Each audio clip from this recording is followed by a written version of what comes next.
It's a great honor for me to come in memory of E. Ahamed ji. I remember he used to sit behind me in Parliament, and even though he was much older than me, we developed a friendship. Whenever there was some major issue, he would tap me on the back and he would tell me his view. In politics, you meet generally two types of people. There are those for whom politics is all about themselves, about improving their image, about the perception about them. Everything is centered around them. And then there are those for whom everything is about other people. And I think E. Ahamed ji was one of those people. Whenever I spoke to him, the feeling I got was that he was a defender of the people of Kerala, defender of the people of India. And in a sense, there are a few people in politics who are institutions, who go further than being just politicians.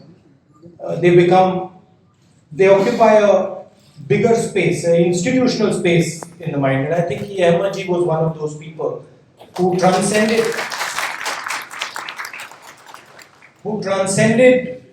just the word politician.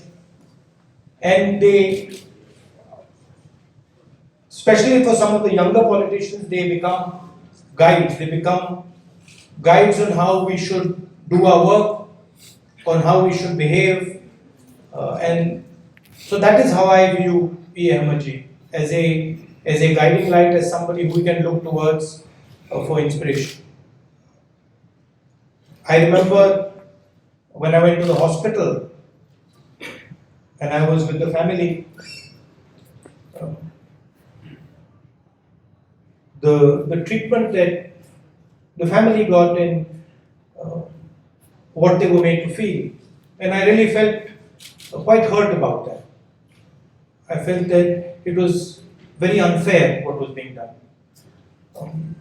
But my main memory about Ahamed ji is of a person who listened, of a person who, as I said, the distinguished leaders of our country, to pay my respects to Sri E. Ahamed. As Mr. Kunjalakundi has pointed out, he was a great friend of mine who used to meet on many occasions. I know him as a person who used to be one of the finest human beings. As a person, whenever people used to seek his help or guidance, he was there to help the people. He was a very helpful, very accessible person. And in fact, I heard some time back, for Malayalis of Delhi, he was like a guardian. And when he passed away, I heard Malayalis talking to each other. They lost a guardian, they have become orphans.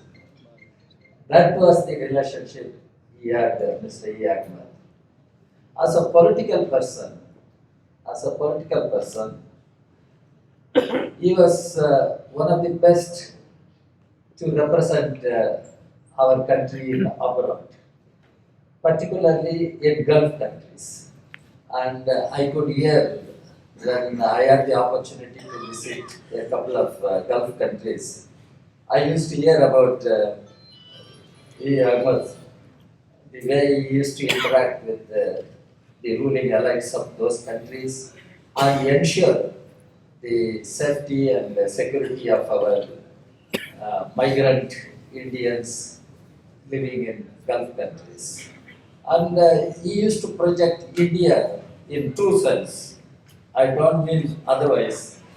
He himself used to project India in true sense in other countries. Now, when we remember Mr. Ahmed, I find the program says defending democracy. Really, it is a challenge. We are living in a very critical situation in the country today. The constitution is under attack. The constitution is under attack. There is increasing assault, attack on the constitutional rights of our citizens, democratic rights of our citizens. Democracy is at stake. And in our collective effort to defend the democratic polity of our country, in our collective effort to defend the constitution of our country, in our collective effort to defend the secular democratic fabric of our society, fabric of our constitution, I think we should remember a person like E. Ahmed.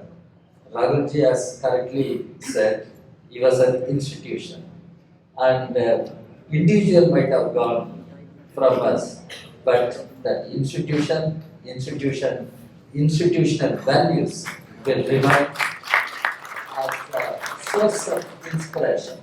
So let us draw the inspiration from the life of a great person like E. Ahmed and continue our battle in defense of democracy and constitution of our country. I pay my respects to Mr. E. Ahmed. Thank you.